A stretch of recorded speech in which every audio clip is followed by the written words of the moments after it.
தமிழக மக்களின் வாழ்வாதாரமாக விளங்கும் முல்லை பெரியாறு அணையில் கழிவுநீர் கலப்பதை தடுக்க கேரள அரசு போர்க்கால அடிப்படையில் நடவடிக்கை எடுக்க வேண்டும் என கம்பம் தொகுதி தவிக எம்எல்ஏ ஜெகநாத் மிஸ்ரா வலியுறுத்தியுள்ளார். ஏற்கனவே தமிழக முதலமைச்சர் விஜய் உத்தரவின் பேரில் நீர்ப்பாசனத்துறை அமைச்சர் என் ஆனந்த், கேரளம் நீர்ப்பாசனத்துறை அமைச்சர் மான் ஜோசப்பை தொடர்பு கொண்டு கழிவுநீர் கலப்பதை தடுக்க நடவடிக்கை எடுக்குமாறு வலியுறுத்தியிருந்தார்.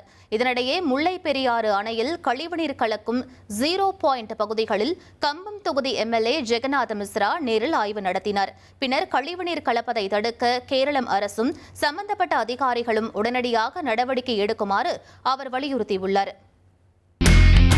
இனி செல்லும் இடமெல்லாம் செய்தி. தந்தி டிவியின் வாட்ஸ்அப் சேனலை ஃபாலோ பண்ணினா செல்லருக்கும் இடமெல்லாம் செய்தி. இதோ QR கோட் இப்பவே ஸ்கேன் பண்ணுங்க, ஃபாலோ பண்ணுங்க.